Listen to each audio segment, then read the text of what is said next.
Hello and welcome.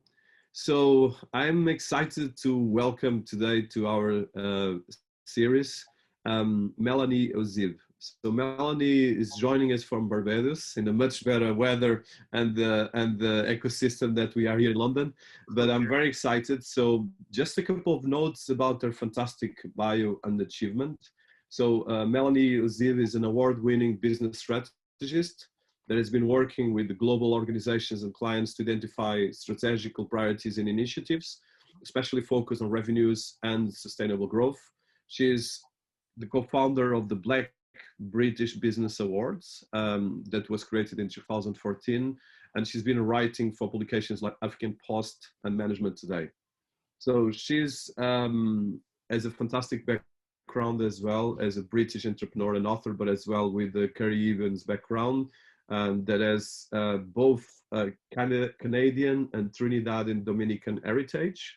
And I think what is interesting, I always love to touch the education background. So besides being working, collaborating with publications like African Post and the Creative Industries Federation, and as well a professor in Alt International Business School in London, she's been as well studying some of the areas that are key for our times, which is quite interesting because the background of Melanie is in philosophy and as well in a lot of areas in business, of course, and management, but it has all this different broader capacity that is quite unique.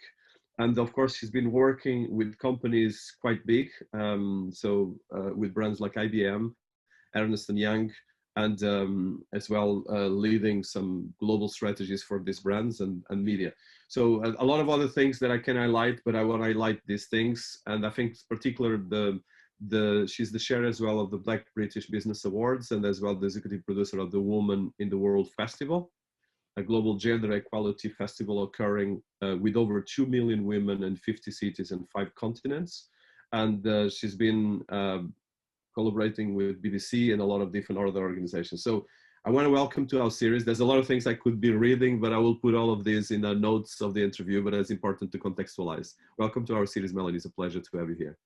Thank you for having me. Thank you for having me. It's been a long time. I think we initially met, gosh, must have been at least 10, maybe 10 years ago. We touched base at our school.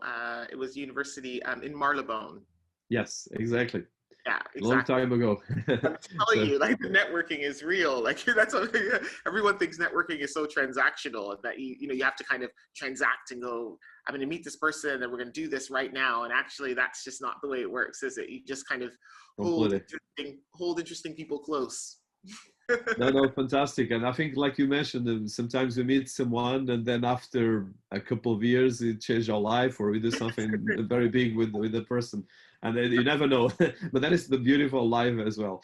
So, Melanie, I want to start by your background because it's very unique and very wealthy because you have this wealth of experiences, of cultural background, of even countries, cultures, which is quite unique because very few people, I think people don't understand how this is beautiful, but as well how this is complex because growing in London, there is an ecosystem in itself, and then Canada, Trinidad and Tobago, now you are in Barbados, which is a great place as well. So I want to start by this background and how this made who you are, because I think sometimes people miscalculate, and of course we have all these issues with well, this is not new. I think in the history of mankind, we had all these issues about looking at different cultures or one culture that is prevalent to another one. Even for instance, in terms of women, if you go to the prehistory, the women were matriarchal in some parts of history. They were actually leading society. So then, unfortunately, we regress in other areas. So I would like to give a bit of background on that because I think it's quite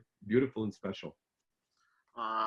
Honestly, I cannot take credit for it. I think it was my mother that has to take credit for it. She is, I was born in London, but then my mother and father immigrated to Canada. And so I was raised predominantly in Canada, but I actually only received my Canadian citizenship in my 20s.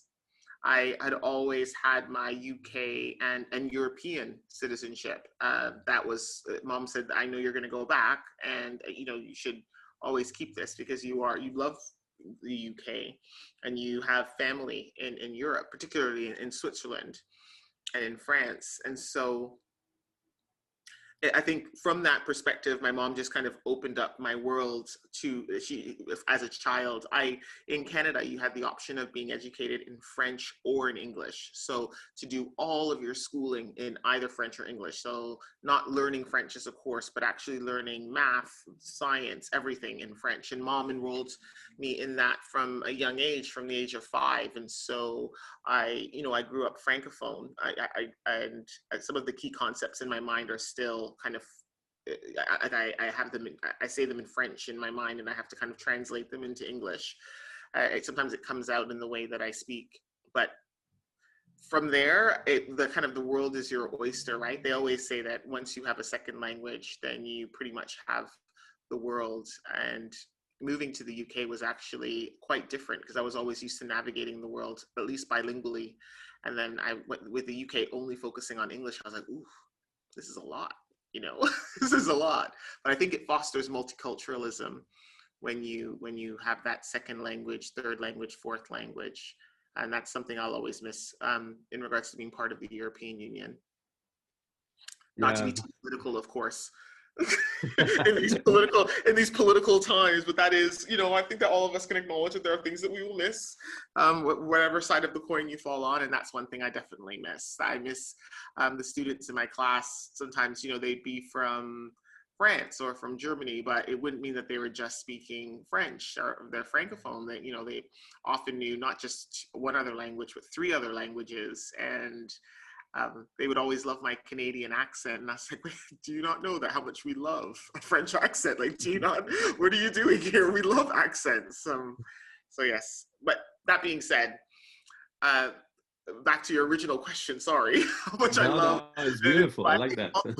Multiculturalism is just, it's always been part of my world, and Canada has been a great kind of breeding ground for that, in the sense of multiculturalism being our actual political philosophy on the ground. So versus kind of melting pot, or Americans have more of a melting pot where it's you're African American, you're Japanese American, where Canadians are more multicultural, where it's you are still it allows more of an identification with your kind of the country that you've immigrated from, because Canada is such a young country with so many immigrants.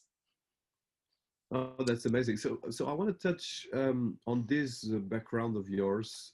Of course, you have a very wealthy and very, as well, out of the box education, because you studied philosophy, political science, and French, and as well, then you went hardcore into business, and then you have a master's degree as well in philosophy from Birkbeck. So I would like to touch this, because then you have, on the top of that, you have an entire business, very corporate career with big brands. So I would like to start with this, because philosophy, of course, is more important than ever, especially in our times of AI and technology, where philosophy and ethics becomes super important to mostly manage global corporations, but as well technology. But this background and these studies, because of course you have a very high profile and master degree in philosophy, and as well all this background. Yeah, it is. It's funny because I started off university thinking I was going to be a doctor. So I'd actually started this University of Toronto pre-med program when I was in high school. They had this mentorship program where you would follow doctors and health professionals around, and you'd be gaining a university credit while still in high school. And when I got to uni and I started, kind of start thinking about physics and math and all of the other things and chemistry that I had to take, I didn't have a love for it. And so mid-year, I changed into a philosophy degree. I think my mother almost flipped. any person knows, like, you think your daughter's going to be a doctor, and then all of a sudden she's like, I'm going to take philosophy. She's like, philosophy, what kind of job do you get with a philosophy degree? But I loved it. I loved it so much. I remember I walked into my first year philosophy class, and my philosophy professor, he called out my name. He was like, Eusebi. And I looked around and I was like, and this is like 150 students, right? So I was like, what, hello? He's like, can you come to me after class? And I was like, well, okay, sure. And he's like, you're Melanie Eusebi. And I was like, yes. He's like, can you tell me your background? And I was like, yeah, my father is Dominican and my mom is Trinidadian.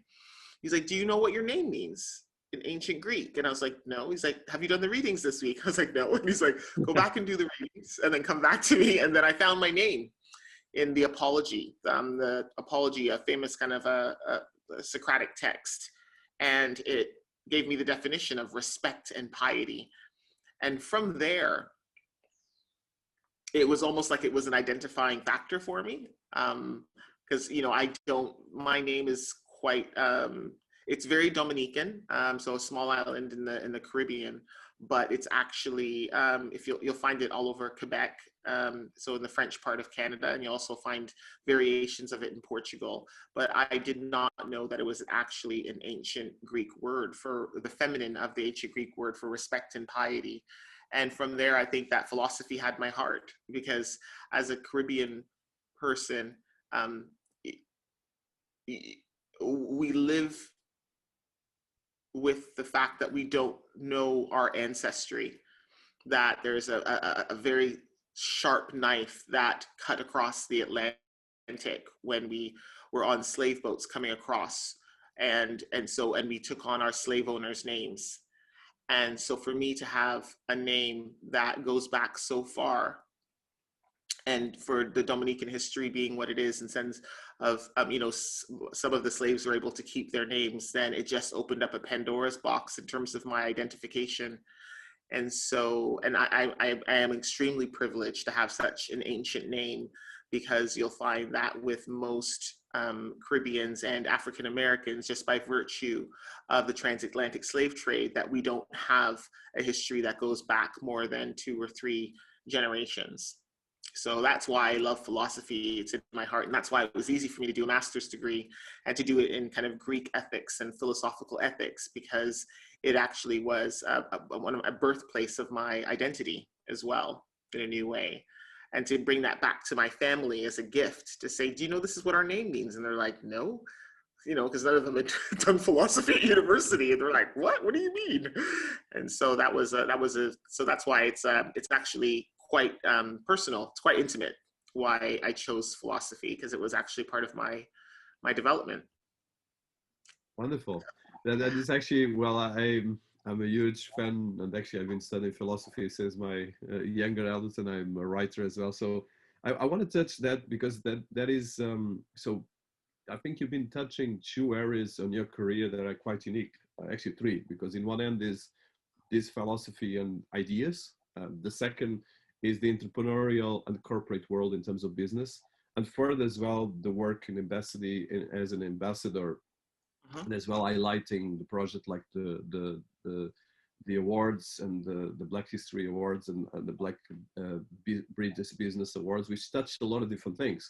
So yes. How do you bridge all these different things? Because it's something that I love to do, but very few people do, and especially from your background, which, like you mentioned, from philosophy to work with big corporations, but as well creating platforms to empower business and people that are, of course, coming from a cultural background that unfortunately has a lot of challenges, but as well that is so wealthy and so beautiful. That sometimes people forget that. So I would like to hear a bit of that bridge that you do. Yes, most definitely. I think, it is, on one hand, you have this love of philosophy, but on the other hand, I also had this thing in my head, very practical. I always loved money. Mom will always tell you, this girl, like I remember when I was a little kid, I used to set up a Winnie the Pooh table outside of my house and sell things from the house. I was always into commerce and economics. And so she will say it's no surprise that Melanie became a management consultant.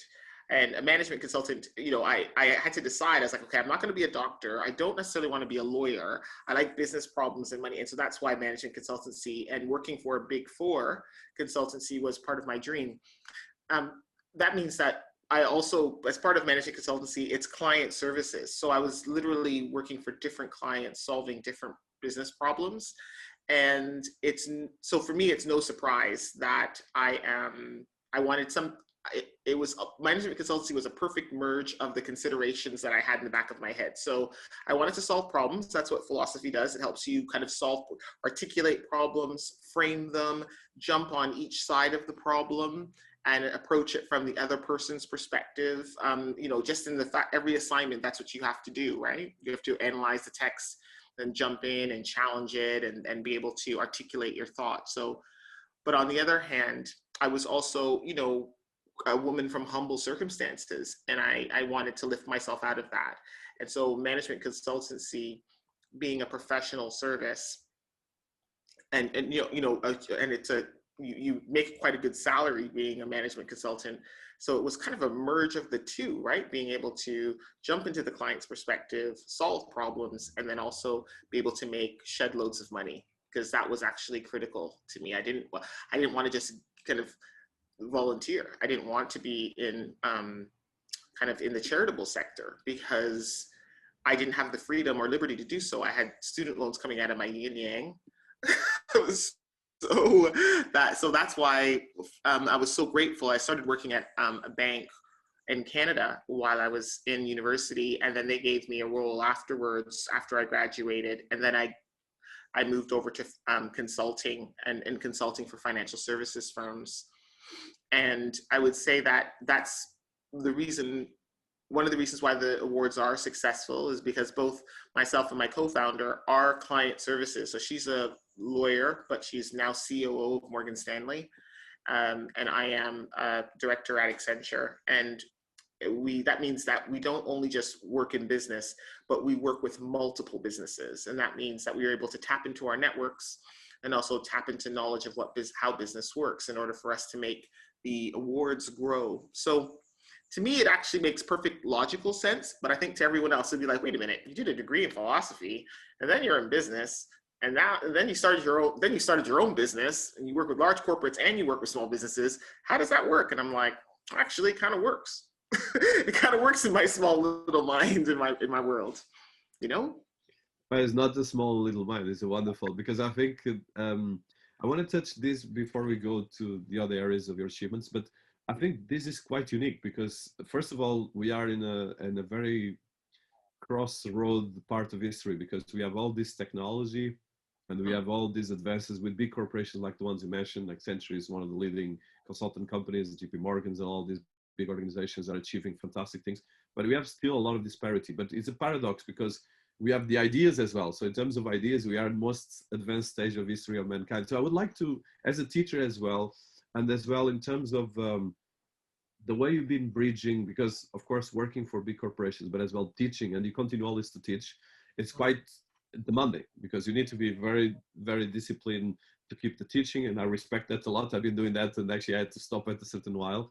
And I think keeping the teaching one hand, keeping students, which is very demanding, very exhausting, and at the same time keeping the career, which is very as well ambitious, but as well quite difficult, because not everyone can keep a career like yours. So how did you manage this bridge between, especially the career in education and the career on the corporate world? Because I'm particularly interested, and I think it's a great example for people listening to us, special students, because you should not take the ideas out and should bridge, which I think is a great inspiration.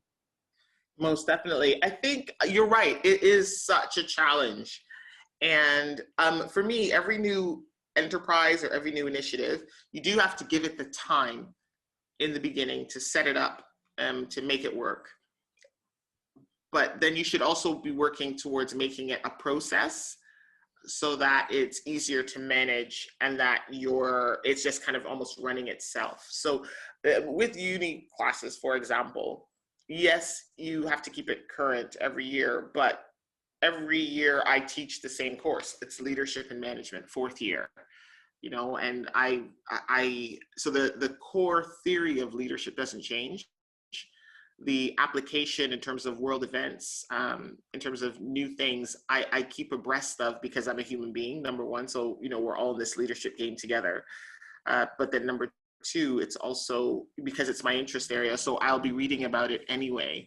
So you're right. Teaching is really demanding in the sense of you have to kind of give your all to your students, particularly, you know, in a time when we're teaching online and digitally. Like, you have to figure out new, fresh ways of engaging with them and making sure that they are engaged with the content. But on the other hand, I think that it is I've always been a fan of keeping myself sharp by, number one, consistently being on a learning journey. So kind of being a student of life, and then also number two, changing it up. So that means that I'm trying to use my brain in new and fresh ways, and making sure that I'm not just kind of solely focusing on, solving problems for clients, that I'm giving myself a way to kind of give back to younger people. So that means either teaching or running programs, or it's about kind of thought leadership and my writing as well, and writing the book. So I think as long as I kind of hold to those two principles, that number one, I'm on a learning journey, and number two, that sorry about that, the cockerel. It's nice. It's a little Animal Farmish. It's a good soundtrack. There's a little Animal Farmish over here. As long as I kind of adhere to the principles of keeping myself fresh, and also making sure that I set it up so that it's almost a process in my life, rather than it being kind of a constant kind of investment of newness, then I have been okay. But it's amazing to me. One of my mentors, he's like, look, with board roles, for example, you should really stay there for 3 or 4 years. You really shouldn't be doing it any longer than that. Because again, like there's a point where the creativity is exhausted, where you're just kind of an old hat, where you're not really contributing your best. And so that's why I have to change it up sometimes. You just got to change it up. You have to, or else it just doesn't work. It doesn't work. So. Not completely. So I want to touch precisely, because one of the glues in terms of all your strategy is precisely the concept of leadership and the concept of management. You have that in your personal consultancy, and as well in the corporate jobs that you have, and as well in the Black British Business Award. So, and as well everything you've been doing. So how do you see leadership now and management? Because I think leadership is in a massive crisis, like you mentioned, especially with the world right now going through COVID, of course, but as well through the challenge of digital transformation, the challenge even with these cultures, and as well I think especially the last 5 years of the division that was created around the world, especially by, we're not going to politics too much, but by all the disruptive that came out of that. But as well, it touched the wound. And when you touch the wound, you can actually understand, okay, there's a lot of things we need to tackle. Yes. So I would like to start first with how do you see leadership and management, and then going to the issues that are around that, because I think both your education touched that from an ethical background and philosophical background, but like you mentioned, with an entrepreneurial capacity and the management capacity that very few leaders have. Hello? Yeah, can you hear me? So I was just asking, how do you bridge the management and leadership in the light of the things that are context? You know what? I think that management and leadership are a consistent thread, and throughout all of what's happening, and there's a flexibility that you have to obtain, and then foster in order to kind of be able to handle the things that are coming at you. It's been a really tough year. It's been a really tough year, and I think that we, I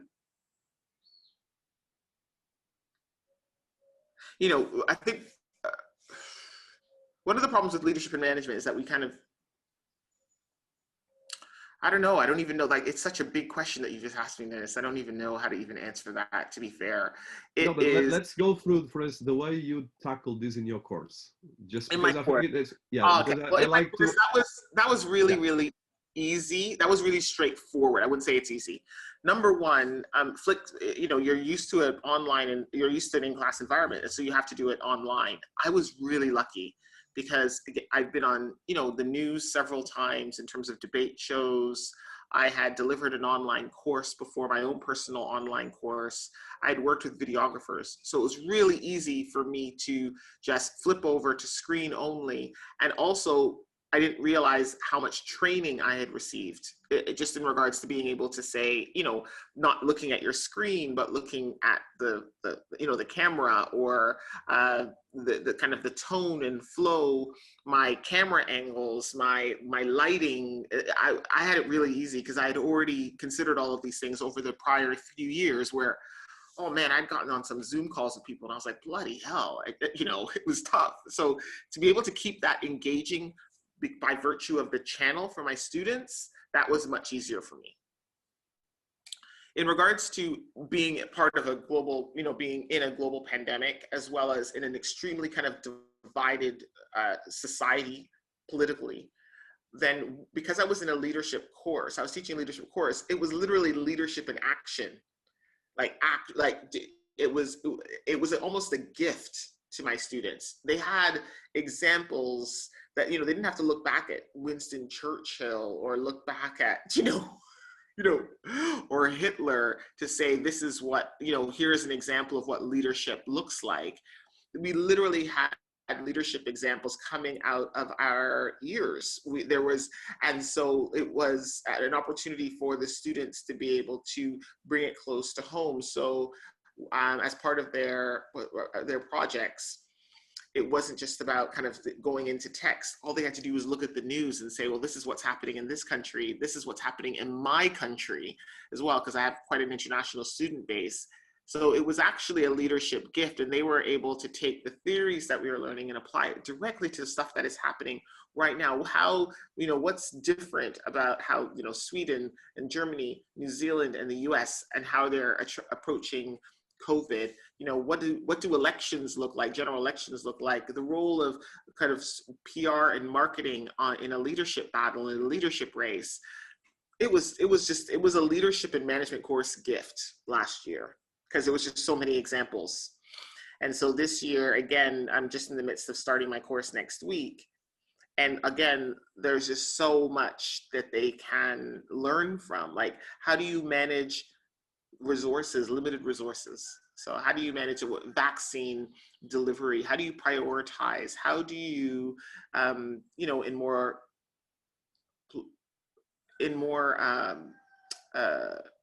kind of right-wing countries, how do you enforce that the good of the one is for the good of the all? And then the behavior of one impacts the all, particularly when you're more right-leaning economically and socio-politically, then actually those two kind of buck up right against one another. So it's really, really, it's amazing, actually, the leadership theory. It's good times. Good times. No, completely. And I think it's going to be more relevant than ever. Yeah.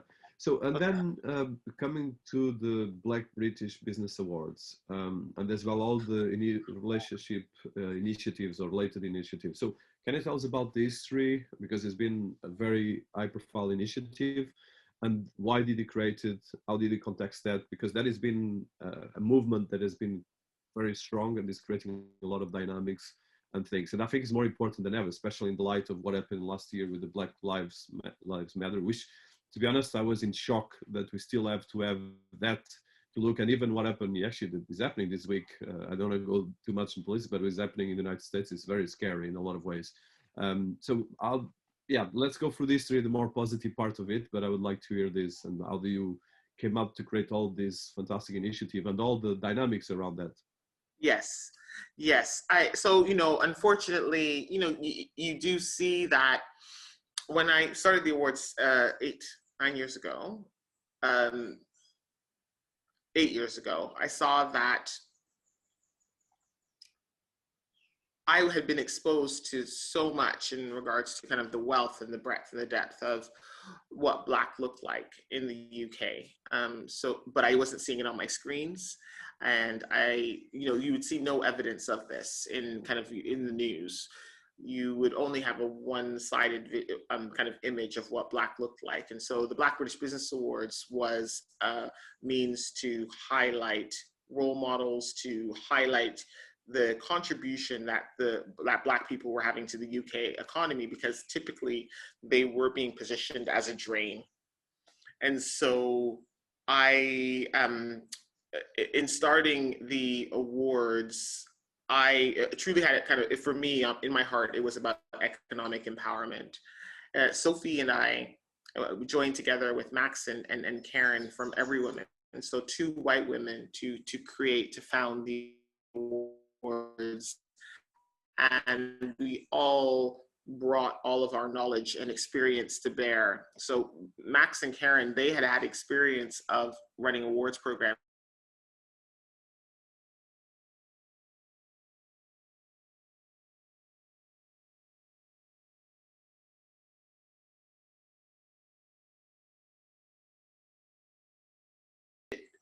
It changes everything. It's like, who are we speaking to?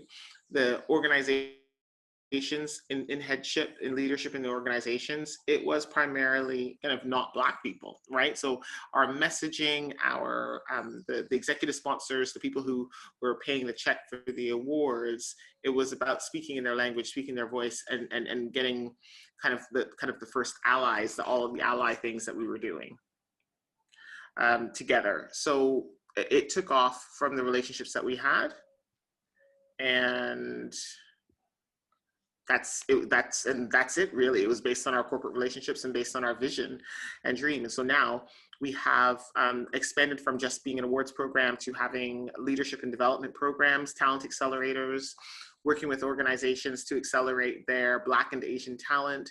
And then also we published research as well. So it's great. No, it's amazing, and I think you're quite humble, but I would like to hear a bit some of the achievements, because of course the awards have been having a massive impact. First, in terms of shifting the importance, like you mentioned, of attention towards the contribution of the Black community, but as well, it's what I love is about women as well, and as well is about creating a dynamic community that creates a lot of positive impact. So, and the impact in general. So can you tell us some of the achievements? Because of course in the last 8 years, you did a lot of benchmarks from reaching the royal family in the UK to a lot of work, some of the biggest organizations. And this creates as well a year dynamic to highlight and celebrate culture and celebrate achievement, but in a community that, of course, like you said, is sometimes very invisible, at least in the mainstream media. So especially in the UK. Yeah. Yeah, most definitely. I think that it is,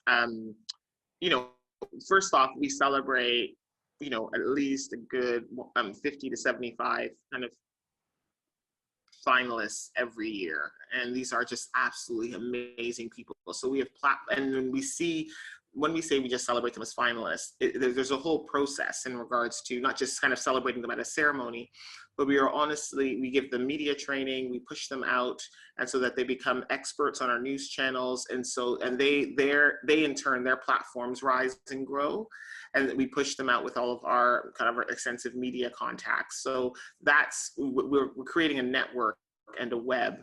And that's been fantastic. So if you think about that over the last 8 years, then that's like, almost 1,000 people that have been pushed out into the limelight who have previously been hidden.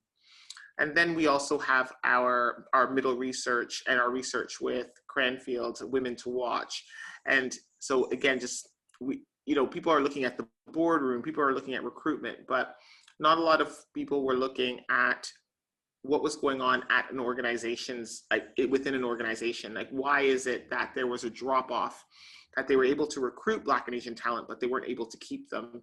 And so publishing the research with Bloomberg and the new version out this year with JP Morgan, then that was absolutely, it was absolutely critical to move into a space of not just being celebratory, but actually being an organization with impact. And then we published the report of Black and Asian Women to Watch report with Cranfield, where we looked at Black women and Asian women who were set up to be, who were en route to being in the boardroom, so that we were opening up the boardroom pipeline. We've launched BAME in the boardroom as well, in association with Deloitte and the Deloitte Academy. So that is where the chairman of organizations, they nominate their top 2 kind of Black and Asian members of talent with members of their organization, and then go through a kind of governance onboarding program so that they can become part of the executive board within 1 to 2 years.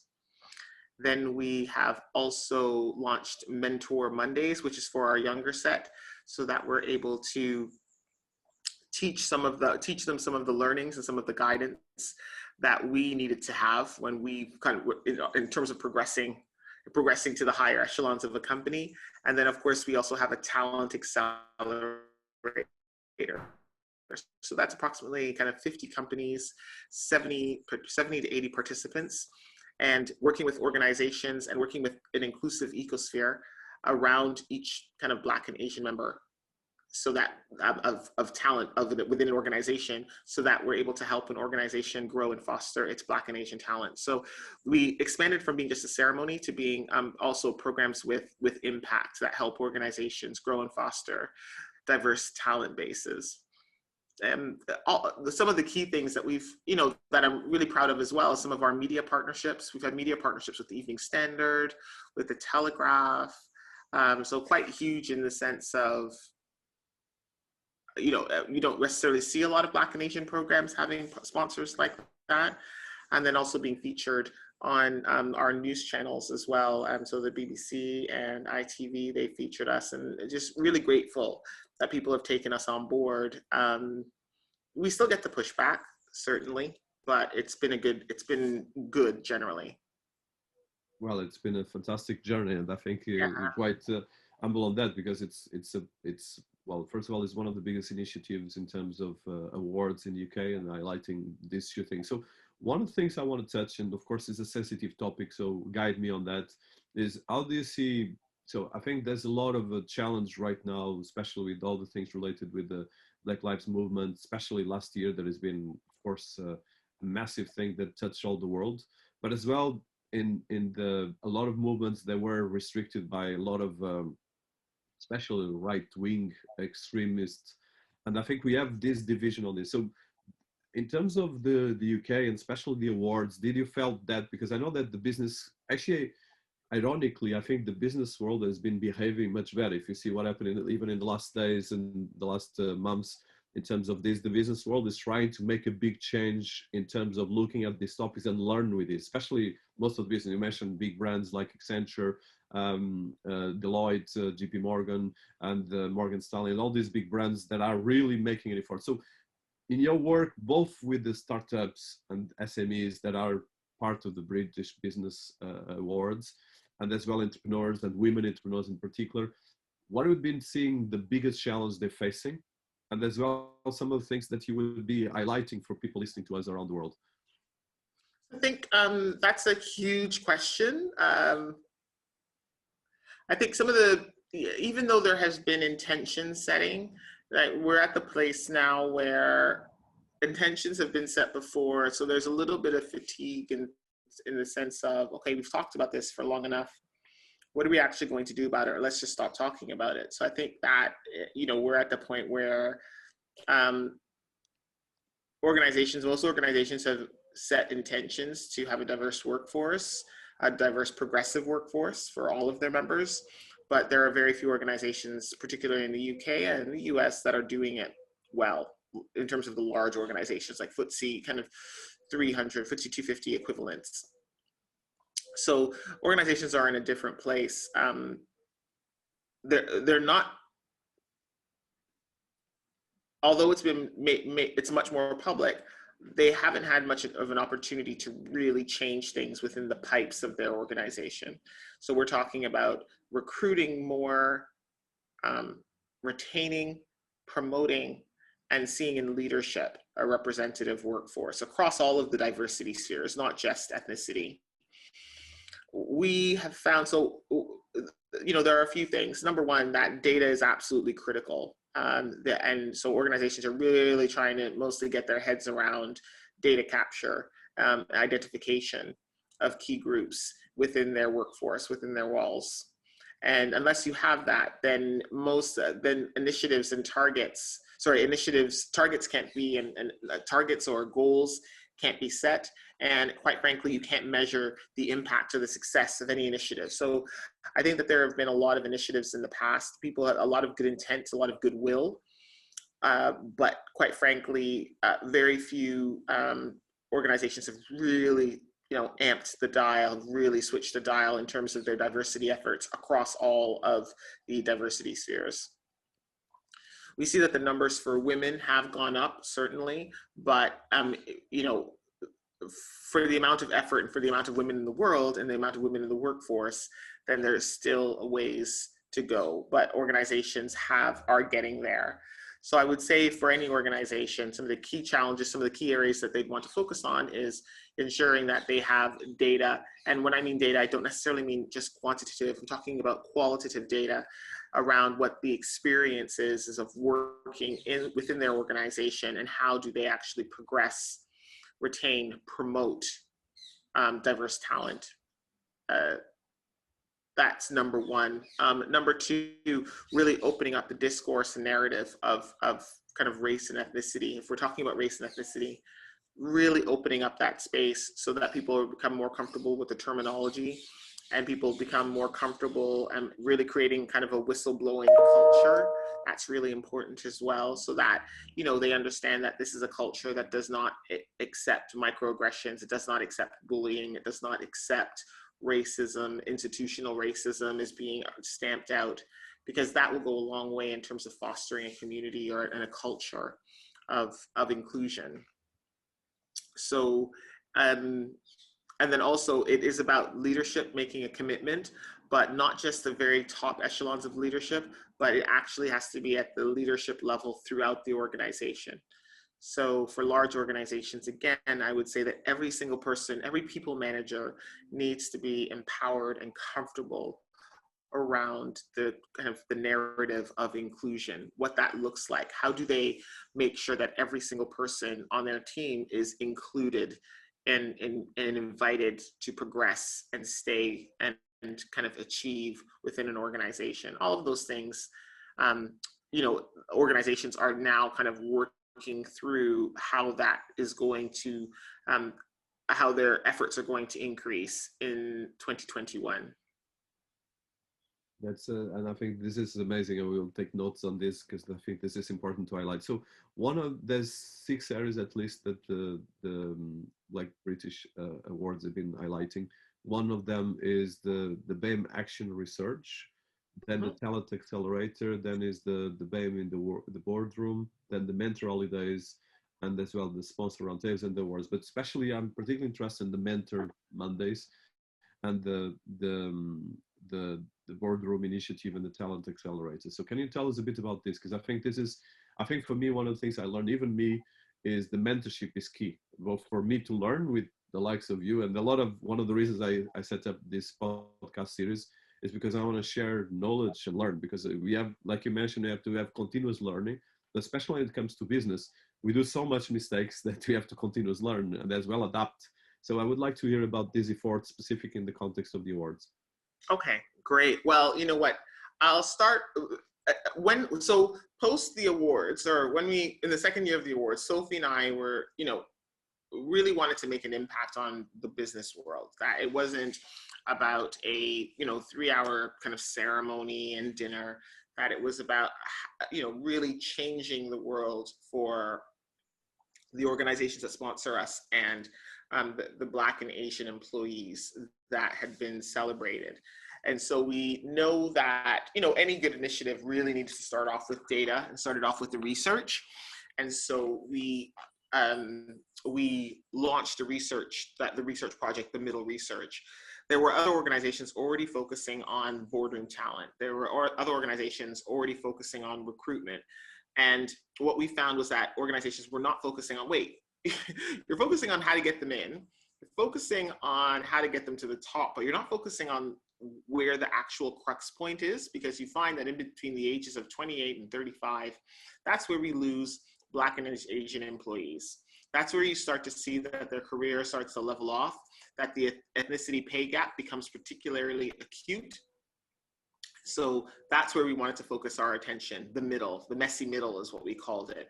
And we call it the Middle Research. And it was about what is going on within the company culture that is preventing Black and Asian colleagues as progressing at the same rate as their white peers. And so and from that research, then we designed several interventions, and that was how we developed the rest of the programs. Number one, we knew that talent acceleration works. So when you second and focus on talent in a specific way, addressing their needs, then they often not only catch up, but they surpass their colleagues. And so we said, look, this is what we propose, that we will have a talent accelerator where we not only are speaking to the Black and Asian talent about giving them the tools to progress more swiftly through their organization, but then we're also looking at the ecosphere around them. So in any given employee in a large organization will always have several people that are responsible for their career trajectory, right? They have line managers, they have directors, they have maybe like HR managers as well. Like they have a bunch of people around them. And so in our program, what's innovative about it is that it's not just kind of an individual going off to get some leadership training. It's about involving the whole ecosystem. Because, you know, I had been involved in 2 accelerator programs, and they worked amazingly at giving me the confidence to navigate organizations and navigate to my own path. And so we knew that worked from our research.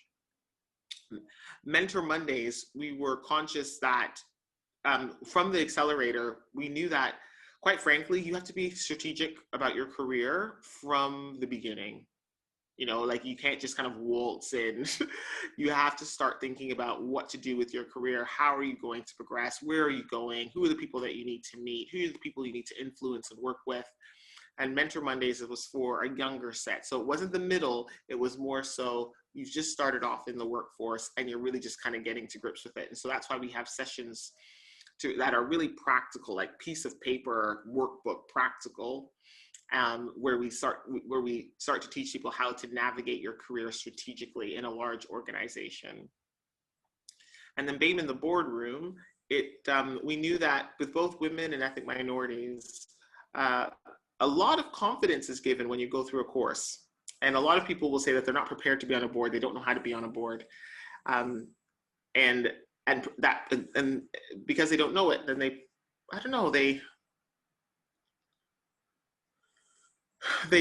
just prevent themselves from doing it. And so that's why we worked with Deloitte, who already had the Deloitte Academy and the Women on Boards program, to change, to implement the BAME on Boards program. So exactly the same as the Women on Boards program, but with a Black and Asian focus, so that we are helping with teaching them corporate governance, introducing them to board chairs,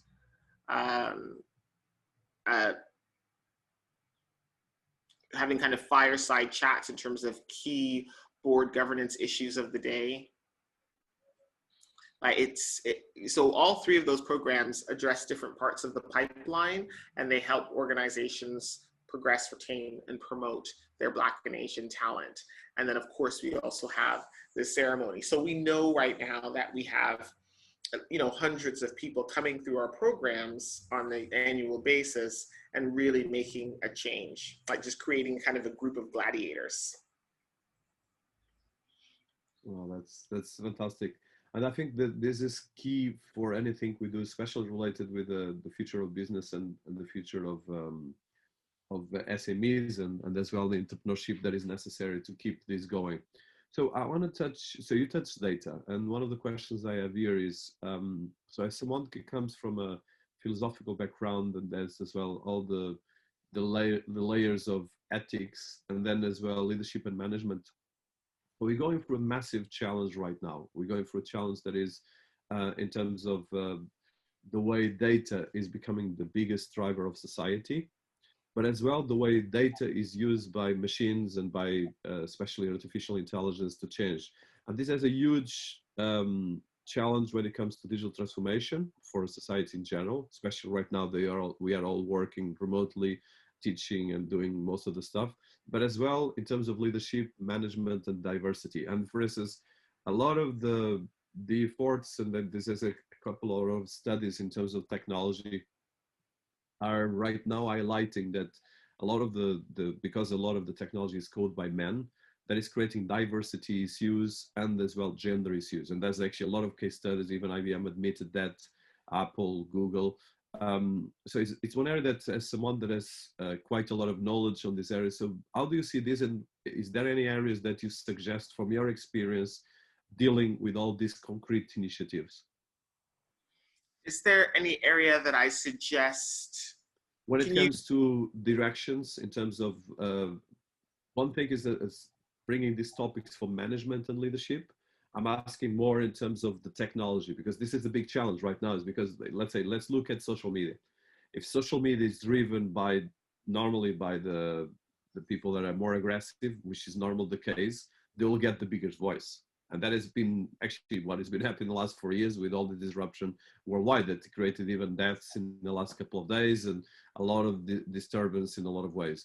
And when you look at the code, especially how the way we put the data, you can manipulate the data to disrupt populations, you can manipulate the data to disrupt entire countries.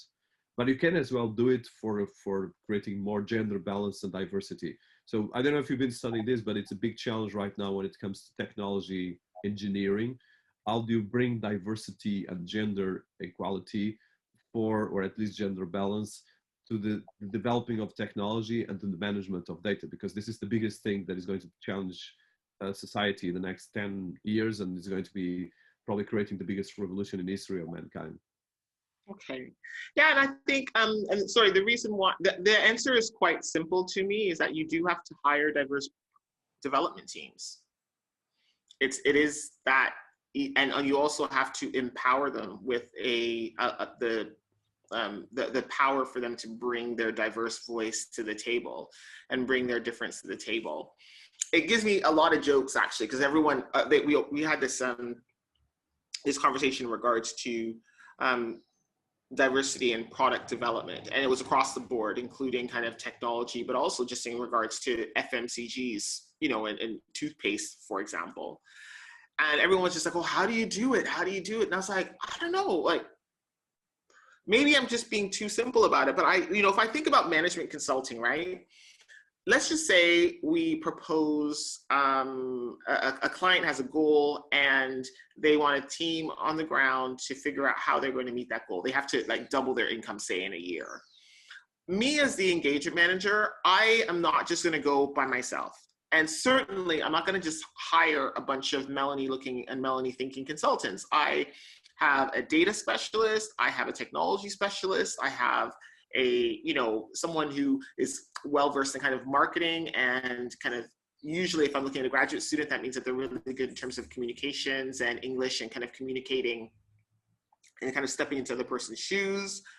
I have about 4 different profiles that are very different from one another to figure out the solution, making sure that all of their voices are represented. So making sure that from a financial perspective that the data is there, making sure that from a technology perspective that that the options are there. And so I just don't understand, maybe because of that background, it's really easy to me that if you were going to have to create a new kind of, I don't know, shampoo, then why around the product development, in the product development process, why wouldn't you have a diverse kind of, whether it be acutely, it could be a focus group, or if it's more strategic and embedded in your organization, you have a product development team that reflects the diverse audience with which you need to serve and engage.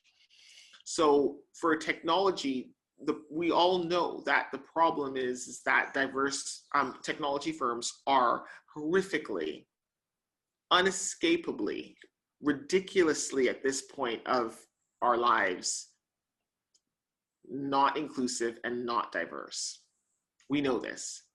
So the solution for me is quite simple. Hire diverse product development teams. Hire diverse developers. Because they think in a different way, they are bringing different experiences. One of the big social media platforms a few years ago was ridiculously exposed in the investigation of the election, the Trump election. And it was found that people were able to infiltrate the platform and pose and have fake Black Lives Matters kind of posts, and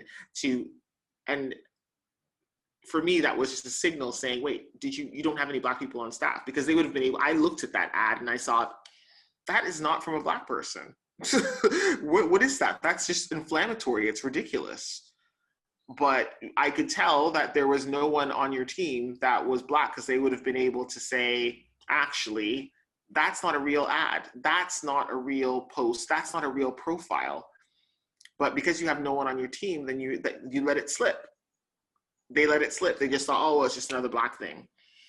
Same thing with, phones and mobile phones, and why there were no women developing phones. And so all of a sudden you create these huge phones, and then some women do have larger hands. I have really long fingers, so I'm okay with my iPhone 12 Pro Max, but some of the phones are just huge. And so you literally just didn't even think that women wanted to use big phones. You didn't even test them.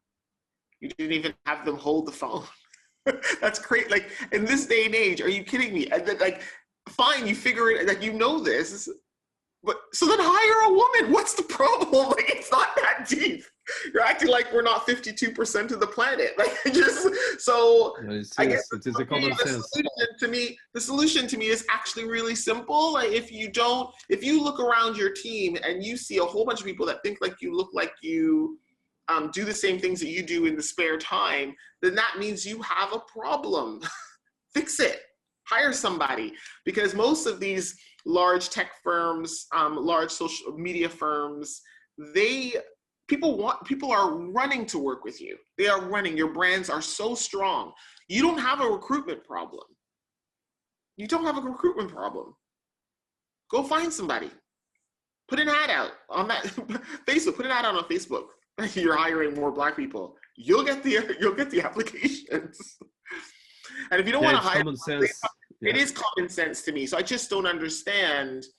If you're looking at me, this is where kind of flipping the script a little bit and looking at me I know what the university numbers are looking like. I know demographically what's happening to our higher education schools. Women, ethnic minorities, they are graduating at a greater rate, and they also graduating what's called with really good grades. The pipeline at graduate level is big. So I just did a talk for an engineering association, and it was a graduation, and I was like, there are a whole lot of Black and Asian people in this room. So tell me what pipeline problem you have again. So if I'm seeing what the numbers are, if I'm seeing that there was one point in the year where 56% of a graduating class, honors business graduating class, were women. So tell me exactly what happens in between graduating at 56%, one of our best business schools in the world, 56% women, and then all of a sudden you're looking at what? No women on boards? Are you kidding? What the hell happened? What did you guys do to them? How come you're not recruiting them? How come you're not keeping them? And so you're going to say, well, it's because women have babies. Like, really? Most women want to come back to work.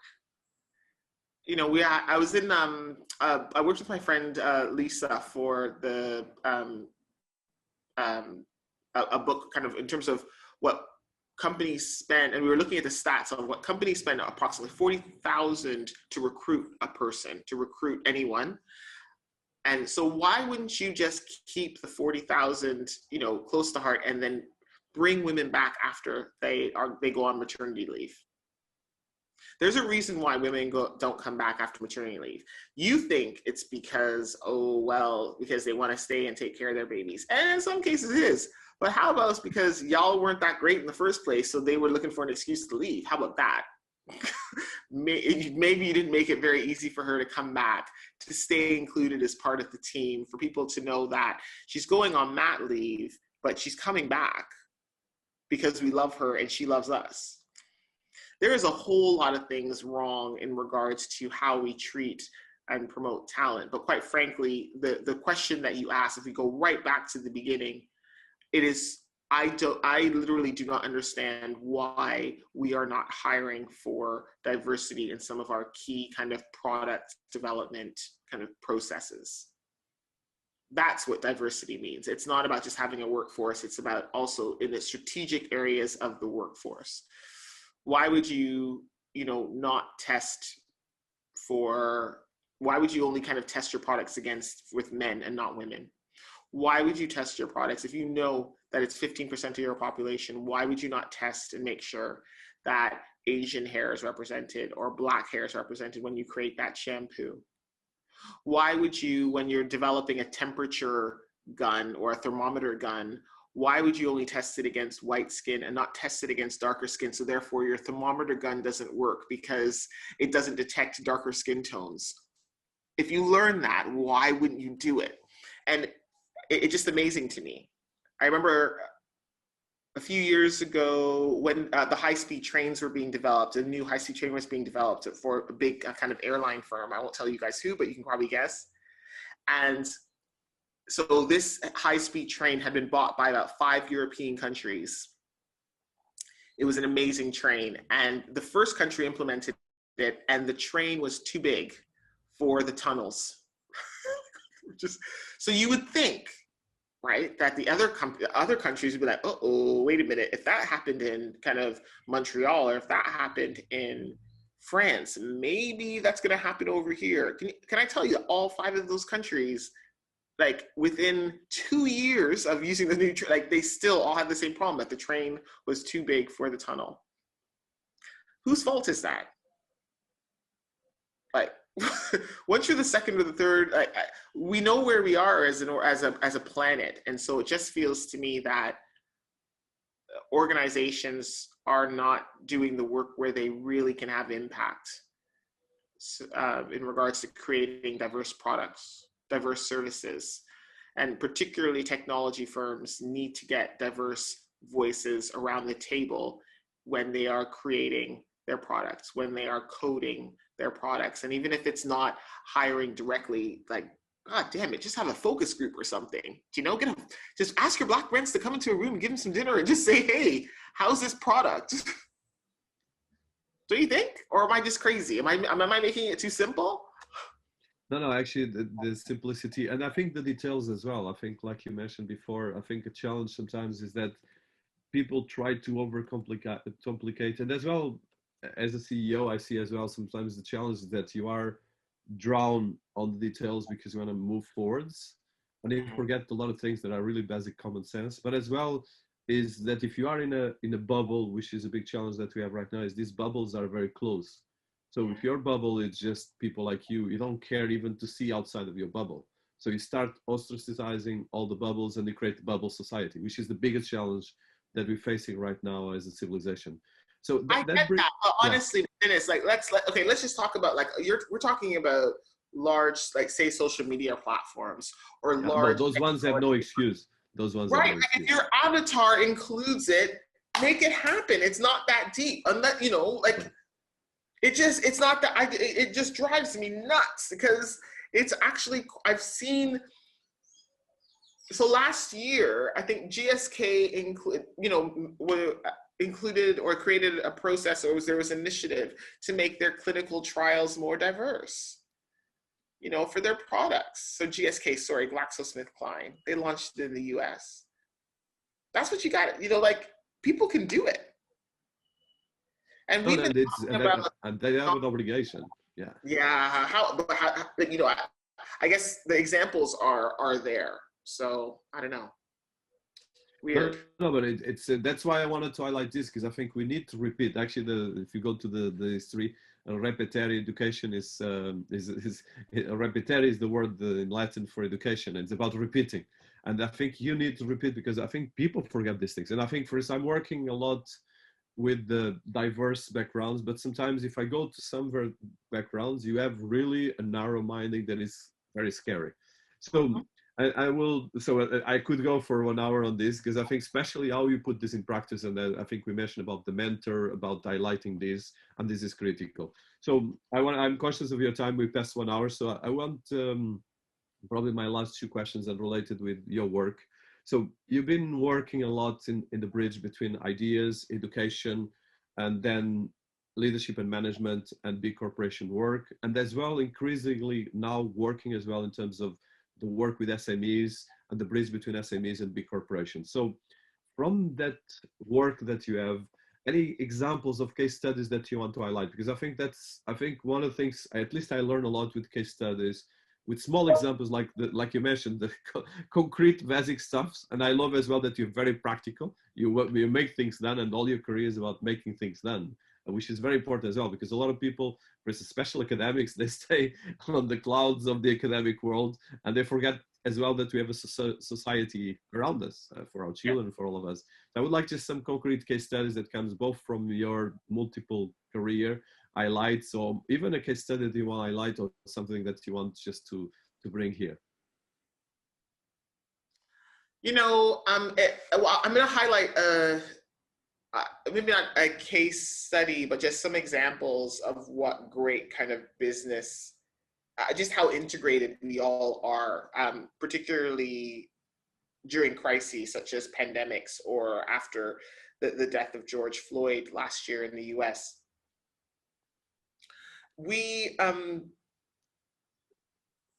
I don't think last year really brought home how integrated we all are.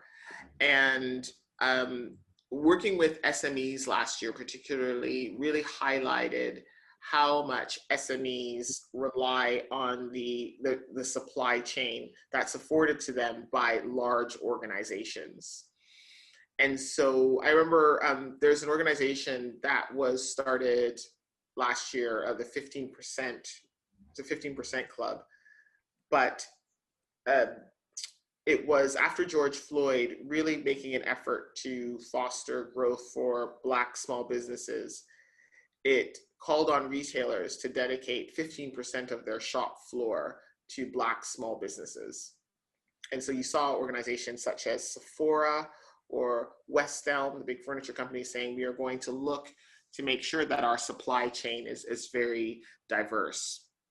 What I love to see, like I think most of the time when we talk about diversity and inclusion, we talk about the workforce. What we're seeing now is how do we not only engage with the workforce, but how do we make our diverse supply, how do we make sure that our supply chain is diverse? So how some of the scandals that are happening in the UK in regards to, and some of the accusations of cronyism that our government is dealing with or is handling now, is that there is not, it's not just about access to being an employee for an organization, it's access to opportunity in a real way. And SMEs are real, people are seeing the real reliance that our economy has on SMEs. Most of the time we just see these huge brands, but actually, you know, we know that 99% of all companies are SMEs. So that's kind of 1 to 250 in terms of a turnover. And I think that unfortunately, the pandemic really made these relationships, kind of bring these relationships to light for us, that we don't just rely on large firms, that we rely on small businesses. And it's fantastic that, you know, large organizations such as kind of, you know, some of the big grocery retailers, they're saying, hey, we're going to come back and when we come back from this pandemic, we're going to do this in a more integrated way. We're going to do this in a more inclusive and diverse kind of way. And there is now a real consideration for not just kind of the large brands in our life, but then also real considerations of the smaller brands that we as customers can shop with, but then also that large organizations can include in their supply chain. I think it's a real opportunity for us to not just the digitization of small business, but actually the inclusion of small business, and not just in the supply chain of our economy. Do small businesses still need more support? Certainly. Does it need a hefty injection of diversity and inclusion? Certainly, the whole industry does. But we are seeing there was a massive amount of progress in terms of kind of centering SMEs in people's minds as viable options last year that I'm really, really hopeful for. You know?